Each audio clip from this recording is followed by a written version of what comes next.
আজকের জুমাতে আমরা রাসূল সাল্লাল্লাহু আলাইহি ওয়াসাল্লাম ওনার 15টি মর্যাদা সম্পর্কে জানব। আল্লাহ পাক রব্বুল আলামিন যেই মর্যাদাগুলোর কথা পবিত্র কালামুল্লাহ শরীফের মধ্যেই ইরশাদ মোবারক করেছেন, সুবহানাল্লাহ। 1 নম্বর মর্যাদা, আল্লাহ পাক রব্বুল আলামিন পবিত্র কালামুল্লাহ শরীফের মধ্যে বলেন, ইয়া আইয়ুহান নাসু ইন্নী রাসূলুল্লাহি ইলাইকুম জামিআ। ওনার 1 নম্বর মর্যাদা হলো আল্লাহ পাক রব্বুল আলামিন হাবিব সাল্লাল্লাহু আলাইহি ওয়াসাল্লাম তিনি সকলের জন্য রসুল। বলুন সুবহানাল্লাহ। শুধু মানুষের জন্য তিনি রসুল এমনটা নয়, তিনি জিন জাতির জন্য রসুল, তিনি ফেরেশতাদের রসুল। যত গাছপালা, তরুলতা, জড়বস্তু রয়েছে সমস্ত কিছুর জন্য তিনি রসুল। সমুদ্রে যত মাছ রয়েছে, বনে যত পশু পাখি রয়েছে সমস্ত কিছুর তিনি রসুল। বলুন সুবহানাল্লাহ। অর্থাৎ আল্লাহ পাক রব্বুল আলামিন ওনার সৃষ্টি জগতে যা কিছু রয়েছে সমস্ত কিছুর রসুল হলেন আমাদের রসুল সাল্লাল্লাহু আলাইহি ওয়াসাল্লাম, সুবহানাল্লাহ। তাহলে ওনার প্রথম গুণ হলো, প্রথম মর্যাদা হলো তিনি সমস্ত কিছুর রসুল। দ্বিতীয় গুণ হলো আল্লাহ পাক রব্বুল আলামিন বলেন সূরা আম্বিয়া শরীফ আলাইহিস সালাম ওনার 107 নম্বর আয়াতে আল্লাহ পাক রব্বুল আলামিন ঘোষণা করেন, ওয়া মা আরসালনাকা ইল্লা রাহমাতাল লিল আলামিন। আল্লাহ পাক রব্বুল আলামিন বলেন, হাবিব আমার, আমি আপনাকে সমস্ত জগৎ সমূহের জন্য রহমত করে পাঠিয়েছি। আল্লাহ পাক রব্বুল আলামিন নিজের শানে বলেন, আলহামদুলিল্লাহি রাব্বিল আলামিন। আল্লাহ পাক রব্বুল আলামিন নিজের শানে বলেন, আমি হলাম রব্বুল আলামিন, সমস্ত আলমের জন্য রব। আর আল্লাহ পাক রব্বুল আলামিন রাসূলের শানে বলেন, রাহমাতাল লিল আলামিন, সমস্ত আলমের জন্য আপনি হলেন রহমত। সুবহানাল্লাহ।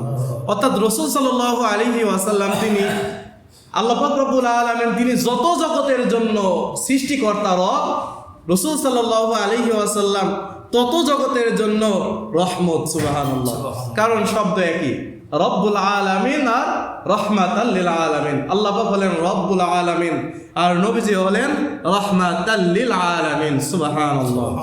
তাহলে ওনার মর্যাদা হলো তিনি যত জগৎ সমূহ আছে, শুধু দুনিয়া, শুধু আখেরাত, আসমান জমিন শুধু নয়, যত আল্লাহ পাক রব্বুল আলামিন সৃষ্টি করেছেন সমস্ত জগতের জন্য, নবমণ্ডল ভূমণ্ডল যা কিছু আছে সকলের জন্য আল্লাহ পাক রব্বুল আলামিন ওনার হাবিব সাল্লাল্লাহু আলাইহি ওয়াসাল্লাম তিনি রহমত।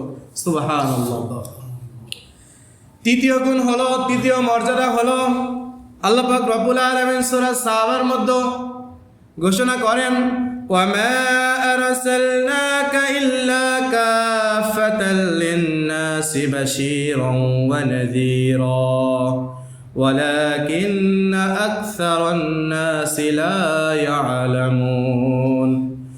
আল্লাহ পাক রব্বুল আলামিন বলেন, হাবিব আমার, আমি আপনাকে সমগ্র জগৎ সমূহের জন্য সুসংবাদদাতা এবং সতর্ককারী হিসেবে প্রেরণ করেছি।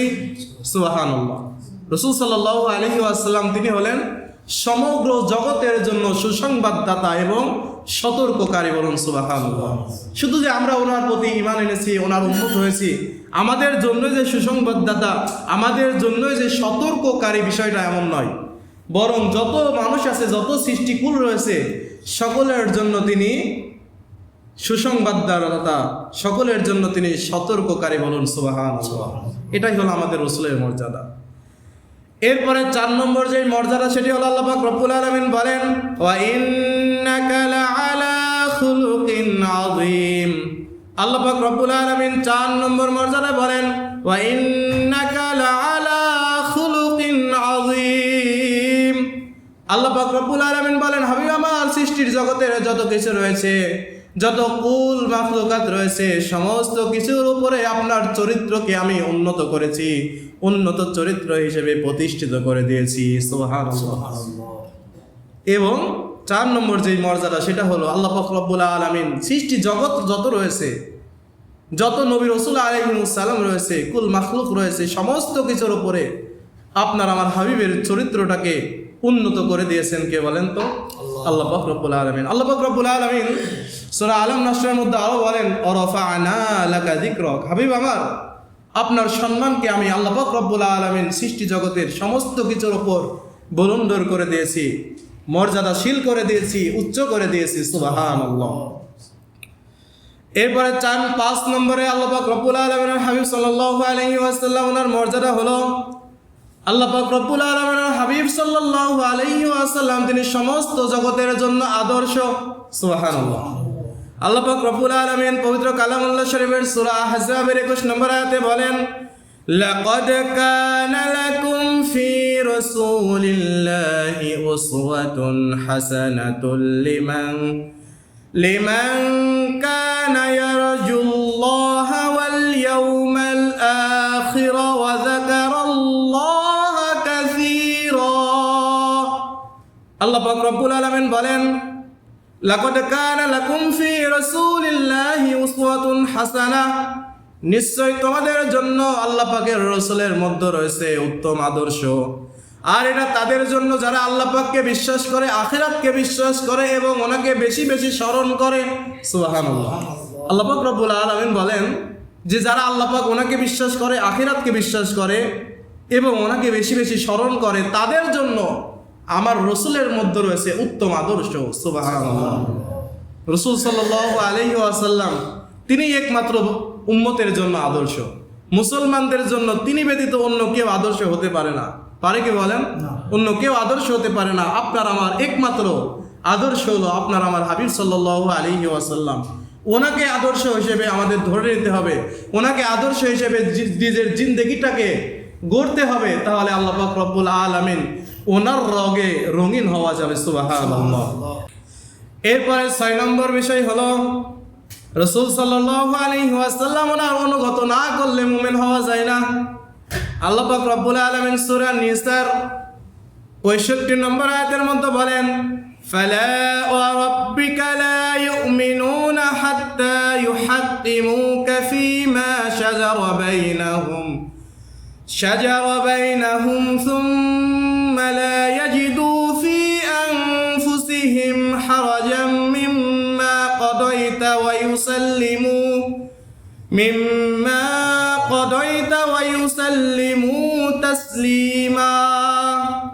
আল্লাহ পাক রব্বুল আলামিন বলেন, সুতরাং আপনার রবের শপথ, তারা ততক্ষণ পর্যন্ত মুমিন হতে পারবে না যতক্ষণ পর্যন্ত তাদের পারিবারিক, তাদের ব্যবসায়িক, তাদের সমস্ত ব্যাপারে আপনাকে বিচারক হিসেবে না গ্রহণ করে এবং আপনি তাদেরকে যেই ফয়সালা প্রদান করবেন তারা কোনো প্রকার দ্বিধা দ্বন্দ্ব ছাড়া, কোনো প্রকার সত্য ছাড়া তারা অন্তর থেকে যতক্ষণ পর্যন্ত না মেনে নিবে ততক্ষণ পর্যন্ত তারা ঈমানদার মুমিন হতে পারবে না।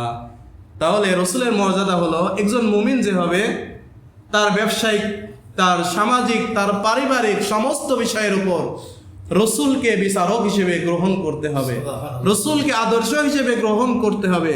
যতক্ষণ পর্যন্ত না আল্লাহ পাক এবং ওনার রসুলকে আদর্শ বিচারক হিসেবে গ্রহণ করা হবে ততক্ষণ পর্যন্ত মুমিন হতে পারবে না এবং ওনাদের প্রদানকৃত ফয়সালার উপর সন্তুষ্ট না থাকবে ততক্ষণ পর্যন্ত সে ঈমানদার হতে পারবে না। বলো নাউজুবিল্লাহ। 7 নম্বর মর্যাদা হলো, আল্লাহ পাক রব্বুল আলামিন সূরা আনফালের 33 নম্বর আয়াত শরীফের মধ্যে বলেন, ওয়ামা কানা আল্লাহু লিয়ুআযযিবাহুম ওয়া আনতা ফীহিম ওয়ামা কানা আল্লাহু মুআযযিবাহুম ওয়া হুম ইস্তাগফিরুন।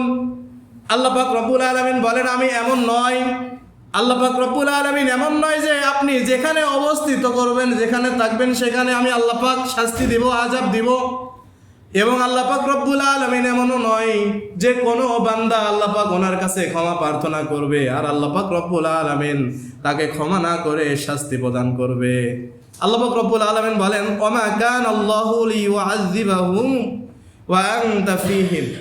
আল্লাহ পাক রব্বুল আলামিন তিনি এমন নয় যে হাবিব আমার আপনি যেখানে উপস্থিত থাকবেন, যেখানে আপনি থাকবেন সেখানে আমি আল্লাহ পাক রব্বুল আলামিন আযাব দিব।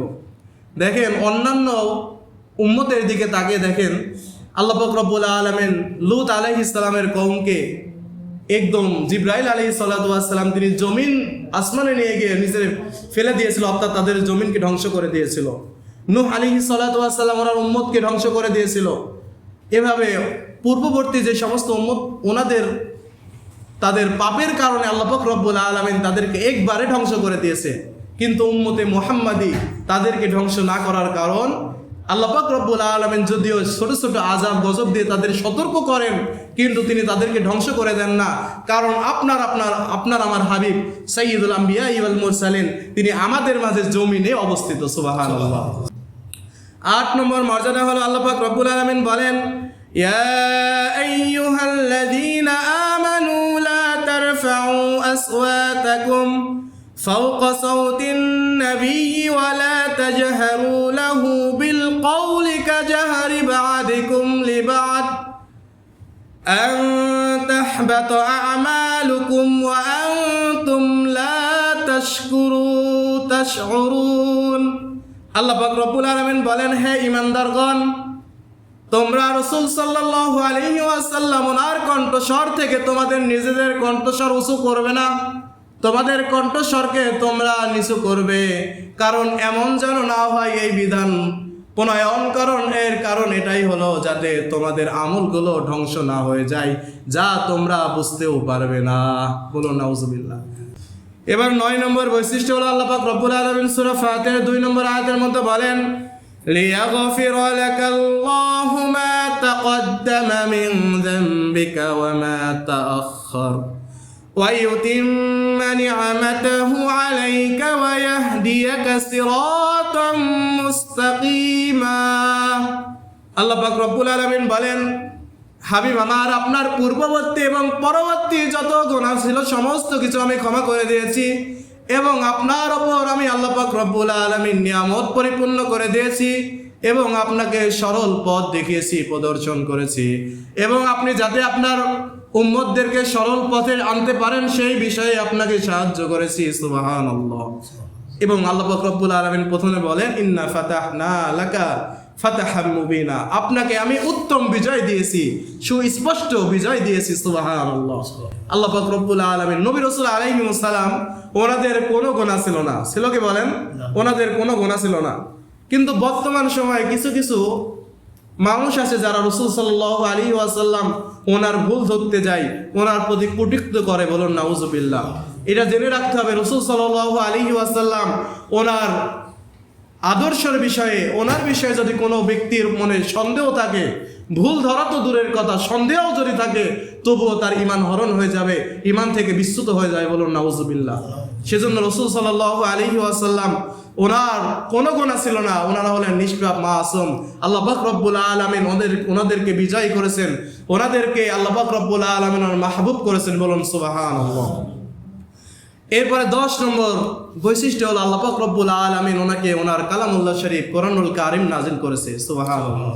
আর এই কিতাবটি কেমন? যালিকাল কিতাব হুদাল লিল মুত্তাকিন, যেটা মুত্তাকিদের জন্য পথ প্রদর্শক। বলুন সুবহানাল্লাহ। আল্লাহ পাক রব্বুল আলামিন ওনার হাবিব সাল্লাল্লাহু আলাইহি ওয়াসাল্লাম ওনাকে কালামুল্লাহ শরীফ নাজিল করেছেন। এরপর আল্লাহ পাক রব্বুল আলামিন 11 নম্বরে রাসূলুল্লাহ সাল্লাল্লাহু আলাইহি ওয়াসাল্লাম ওনাকে যেই মর্যাদাটা দিয়েছে সেটি হলো হাউজে কাউসার দান করেছে। সূরা কাউসারের মধ্যে আল্লাহ পাক রব্বুল আলামিন বলেন, ইন্না আ'তাইনাকাল কাউসার। আল্লাহ পাক রব্বুল আলামিন বলেন, হাবিব আমার, আমি আপনাকে মহিমান্বিত কাউসার দান করেছি। এবং আল্লাহ পাক রব্বুল আলামিন 12 নম্বরে রাসূল সাল্লাল্লাহু আলাইহি ওয়াসাল্লাম ওনাকে যেই মর্যাদাটা দান করেছেন সেটা হলো ওনাকে মাকামে মাহমুদ দান করেছেন। সুবহানাল্লাহ। ওনাকে মাকামে মাহমুদ দান করেছেন, সম্মানিত স্থান দান করেছে, যেটা হবে রাসূল আল্লাহ পাক রব্বুল আলামিন ওনার আসনের পাশেই। বলুন সুবহানাল্লাহ। আল্লাহ পাক রব্বুল আলামিন কালামুল্লাহ শরীফের সূরা ইসরা শরীফের মধ্যে বলেন, وَمِنَ اللَّيْلِ فَتَهَجَّدْ بِهِ نَافِلَةً لَكَ عَسَىٰ أَن يَبْعَثَكَ رَبُّكَ مَقَامًا مَحْمُودًا। আল্লাহ পাক রব্বুল আলামিন বলেন, আর রাতের কিছু অংশে তাহাজ্জুদের নামাজ আদায় করুন, যা আপনার জন্য অতিরিক্ত কর্তব্য। আশা করা যায় আপনার রব আপনার জন্য মাকামে মাহমুদ নির্দিষ্ট করে রেখেছেন, আপনাকে মাকামে মাহমুদে প্রশংসিত স্থানে প্রতিষ্ঠিত করবেন। সুবহানাল্লাহ। এরপরে 13 নম্বরে আল্লাহ পাক রব্বুল আলামিন ওনার হাবিব সাল্লাল্লাহু আলাইহি ওয়াসাল্লাম যেই আশা করতেন আল্লাহ পাক রব্বুল আলামিন সেই আশাই পূরণ করে নিতেন। বলুন সুবহানাল্লাহ।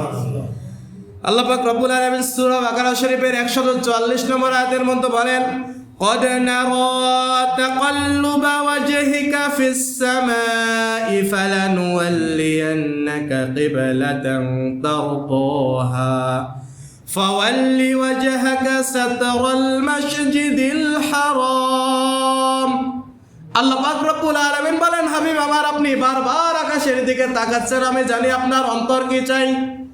আপনার অন্তর যেটা চাই আমি আল্লাহ পাক রব্বুল আলামিন সেটাই করে দিলাম। বলুন সুবহানাল্লাহ।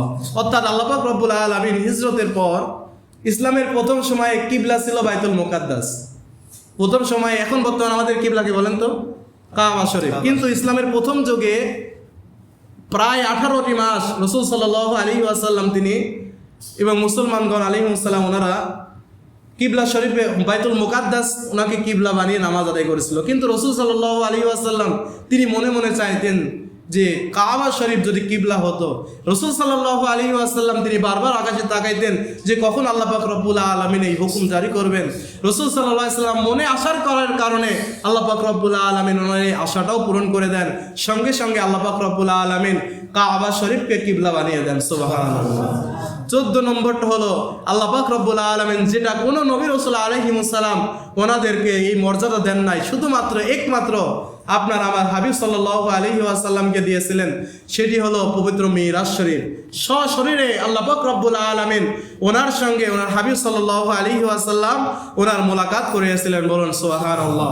ওনার নিদর্শন সমূহ তিনি দেখিয়েছিলেন। এক রাতের মধ্যে বাইতুল মাকদিস থেকে, বাইতুল হারাম থেকে বাইতুল মাকদিস, সেখান থেকে আল্লাহ পাক রব্বুল আলামিন ওনার 7 আসমান ভ্রমণ করে আরশে আজিমে গিয়ে আল্লাহ পাক রব্বুল আলামিন ওনার সঙ্গে কথোপকথন করে তিনি আবার জমিনে এসেছিলেন। বলুন সুবহানাল্লাহ। এবং 15 নম্বর আল্লাহ পাক রব্বুল আলামিন তিনি নিজেই ওনার হাবিবের প্রতি দরুদ ও সালাম শরীফ পাঠ করেন এবং উম্মতদেরকে পাঠ করার নির্দেশ দেন। বলুন সুবহানাল্লাহ। আল্লাহ পাক রব্বুল আলামিন সূরা আহজাবের 56 নম্বর আয়াতে বলেন, ইয়া ইন্নাল্লাহা ওয়া মালাইকাতাহু ইউসাল্লুনা আলান নবী ইয়া আইয়ুহাল্লাযীনা আমানু সাল্লু আলাইহি ওয়া সাল্লিমু তাসলিমা। হে ঈমানদারগণ, নিশ্চয় আমি এবং আমার ফেরেশতা আলাইহিমুসসালাম ওনারা আমার হাবিবের প্রতি দরুদ ও সালাম শরীফ পাঠ করি, অতএব তোমরাও আমার হাবিবের প্রতি দরুদ এবং সালাম পাঠ করো। সুবহানাল্লাহ। রাসূল সাল্লাল্লাহু আলাইহি ওয়াসাল্লাম এই 15টা বললাম বলে 15টাতেই মর্যাদা সেই বিষয়টা এমন নয়। এটা সাধারণত কয়েকটি বললাম, জুমাতে শর্ট সময় শর্ট করে শুধু ওনার মর্যাদাগুলো বললাম। এমন অসংখ্য অগণিত রাসূল সাল্লাল্লাহু আলাইহি ওয়াসাল্লাম ওনার মর্যাদা রয়েছে। বলুন সুবহানাল্লাহ। সবচেয়ে বড় মর্যাদা হলো তিনি সমস্ত জগৎসমূহের জন্য রহমত, সমস্ত উম্মতের জন্য সুসংবাদদাতা, সতর্ককারী। কাল কিয়ামতের দিন সর্বপ্রথম তিনি শাফায়াতকারী। ওনার শাফায়াত ব্যতীত কেউ জান্নাতে যাইতে পারবে না। বলুন সুবহানাল্লাহ। আল্লাহ পাক রব্বুল আলামিন সেজন্য আমাদের সকলকে ওনার আদর্শ মনে প্রাণে মেনে আমল করার তৌফিক দান করুন। সকলে বলুন আমিন।